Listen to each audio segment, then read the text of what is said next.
भोजस्य औदार्यम नामक पाठ पढ़ाने जा रहे हैं। भोजस्य औदार्यम अर्थात भोज की उदारता। सर्वप्रथम आप संदर्भ देखिए।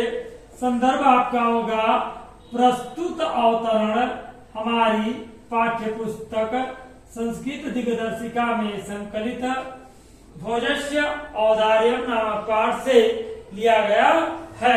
इसके बाद आप लिखेंगे अनुवाद। तो हम आपको अनुवाद बताने जा रहे हैं। आप अपनी पुस्तक में देखने का कार्य करें। अनुवाद आपका है ततः कदाचित द्वारपालयागत्य महाराजं भोजं प्राह। इसके बाद तभी द्वारपाल ने आकर के महाराज भोज से कहा। इसके बाद तभी द्वारपाल ने आकर के महाराज भोज से कहा। क्या कहा? देव कौपीनावशेषो विद्वान द्वारि वर्तते। हे देव, जिसके शरीर पर लंगोटी मात्र शेष है ऐसा विद्वान द्वार पर उपस्थित है। हे देव, जिसके शरीर पर लंगोटी मात्र शेष है ऐसा विद्वान द्वार पर उपस्थित है। राजा प्रवेशयति। राजा बोले प्रवेश कराओ। ततः प्रविष्टः सह कवि भोजमावलोक्य अधमे दरिद्रनाशो भविष्यतिथि। तब प्रवेश कर चुके उस कवि ने राजा भोज को देख करके कहा कि आज मेरी दरिद्रता का नाश हो जाएगा। ऐसा मान करके संतुष्ट होकर के हर्ष के आंसू ढलका दिए अर्थात प्रसन्नता से रोने लगा। राजा तमालोक्य प्राह। राजा ने उसे देख करके कहा कवे किम रोदसीति। हे कवि, क्यों रोते हो? ततः कविराह।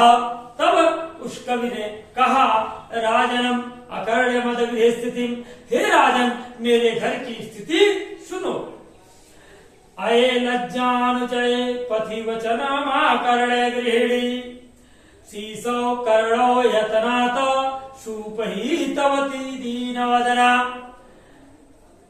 रास्ते में मेरी दीनमुखी पत्नी ने रास्ते में अरे खीरे ले लो जैसे उच्च स्वर को सुनकर के मेरे बच्चों के कानों को यत्न पूर्वक बंद कर दिया।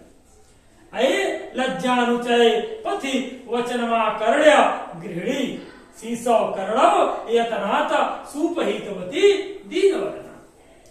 मेरी दीनमुखी पत्नी ने पथ में अरे खीरे ले लो जैसे उच्च स्वर को सुनकर के मेरे बच्चों के कानों को यत्न पूर्वक बंद कर लिया। मई छीड़ो पाए यदकृतम दिस्सा वस्त्रु बहुले तदंत शल्यम में त्वमसि पुनरुद्धमुच्चितः। और मुझ साधनहीन पर जो अश्रुपूरित दृष्टि डाली मेरे हृदय में उस चुभे हुए कांटे को निकालने में केवल आप ही समर्थ हो। और मुझ साधनहीन पर जो अश्रुपूरित दृष्टि डाली मेरे हृदय में उस चुभे हुए कांटे को निकालने में आप ही समर्थ हो। आगे आप देखेंगे राजा शिव शिव इति। राजा ने शिव शिव ऐसा कहते हुए प्रत्यक्ष लक्षरम लक्षम दत्वा प्राह। प्रत्येक अक्षर पर उसे लाख मुद्राएं देकर के कहा।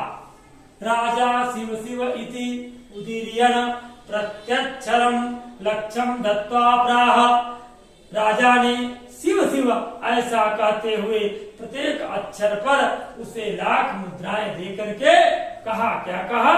त्वरितम गच्छम गेहम। तुम शीघ्र ही घर जाओ। तुम शीघ्र ही घर जाओ। त्वद गृहिणी खिन्ना वर्तते। तुम्हारी पत्नी दुखी है। अम्भोदा अन्यथा राजा अन्यदा भोजः श्री महेश्वरः नमितुं शिवालयं भगच्छत।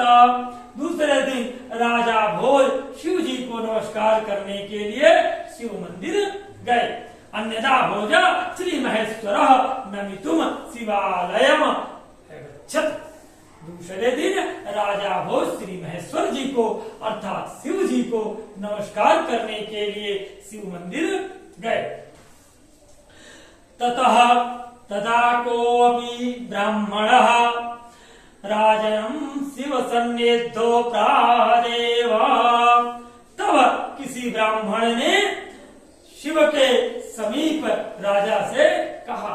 तब किसी ब्राह्मण ने शिव के समीप राजा से कहा। क्या कहा? अर्धदानव वैरिणा गिरिजापयर्ध शिवस्याहतम, कि शिव का आधा भाग दानव वैरी अर्थात भगवान विष्णु ने ले लिया और आधा भाग माता पार्वती ने ले लिया। अर्धदानव वैरिणा, शिव का आधा भाग दानव वैरी अर्थात भगवान विष्णु ने ले लिया। गिरिजा पयर्ध शिवस्याहतम, और आधा भाग माता पार्वती ने ले लिया। देवेत्यम जगत तले पूरहरा भावे समुन्नमिल्लति, इस प्रकार से पृथ्वी तल पर शिव का अभाव दिखाई देने लगा।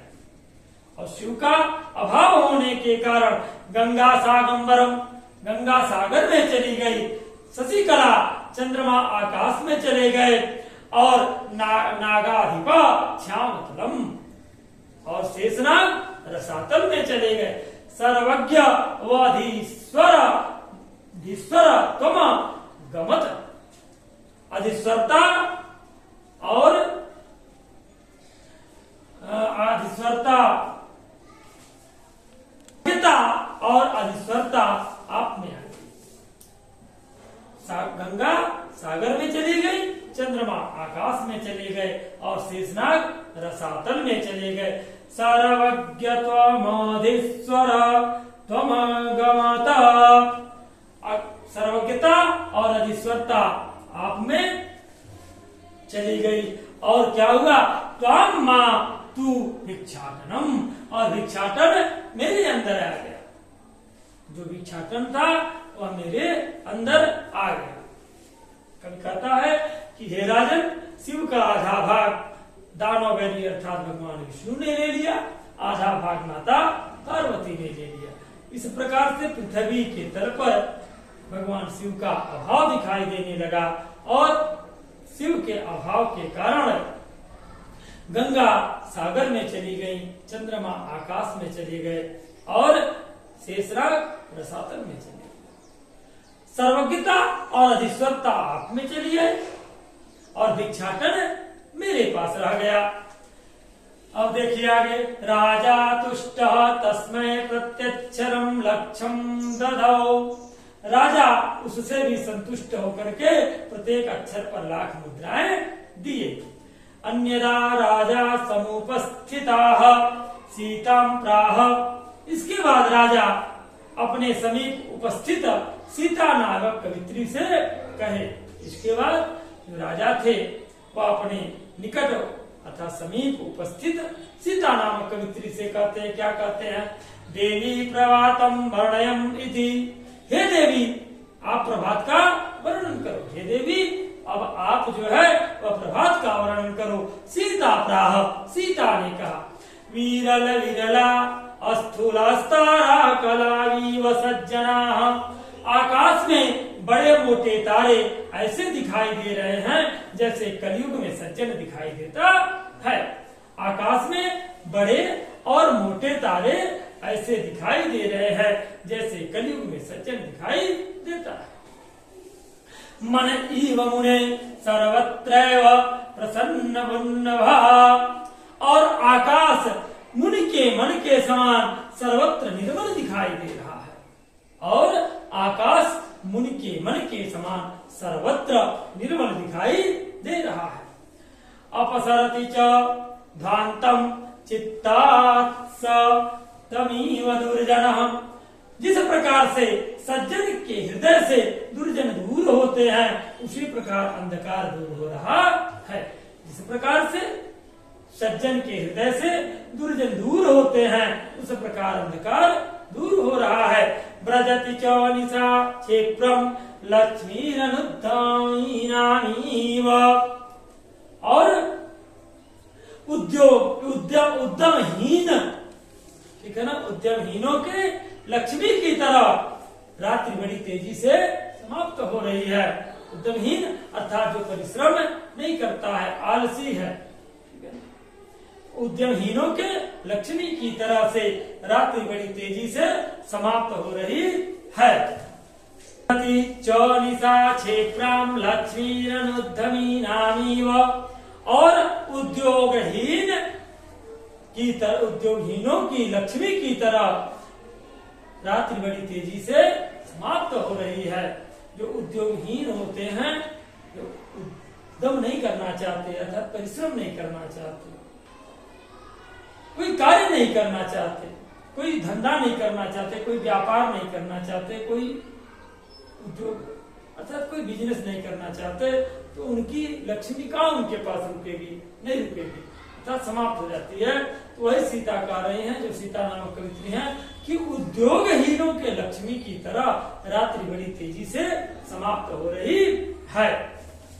आगे देखिए, तस्य लक्ष्यम दत्वा कालिदासं प्राह, उसके बाद राजा ने उनको भी लाख मुद्राएं देकर के कालिदास से कहा, क्या कहा? तस्मै लक्ष्यम दत्वा कालिदास प्राह, इसके बाद राजा ने उनको भी लाख मुद्राएं देकर के कालिदास से कहा, सखे हे मित्र तुमसी प्रभातम वर्णयति, अब तुम प्रभात का वर्णन करो। ततः कालिदास प्राह, तब कालिदास ने कहा, क्या कहा? अभूत प्राचपिंगा रसपतरीव प्राप्य कनकमा, पूर्व दिशा सुवर्ण को प्राप्त करके पारे की भांति पीली हो गई। अर्थात प्रभात कालीन सूर्य की सुनहरी किरणों को प्राप्त करके पूर्व दिशा पारे की तरह से कैसी हो गई? पीली हो गई।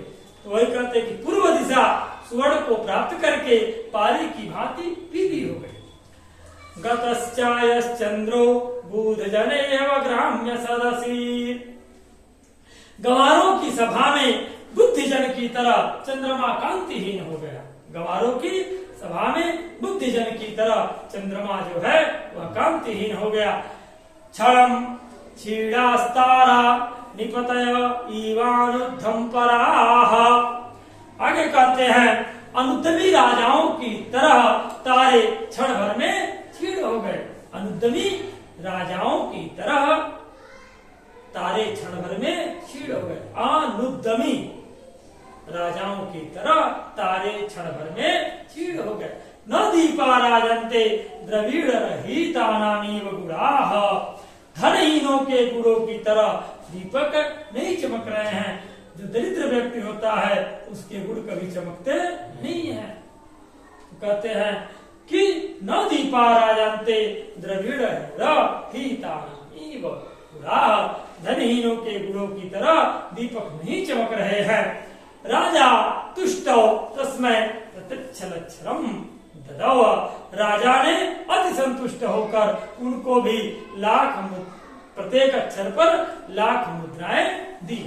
राजा ने अति संतुष्ट होकर के उनको भी, राजा ने अति संतुष्ट होकर के उनको भी प्रत्येक अक्षर पर लाख मुद्राएं दी। इस प्रकार से आज आपको यह पाठ भवजस्य औदार्यम पूरा हमने पढ़ाने का कार्य किया। कल आपको जो विज्ञान वर्ग के विद्यार्थी हैं आत्मज्ञ एवं सर्वज्ञ का पूरा अध्याय पढ़ाया जाएगा।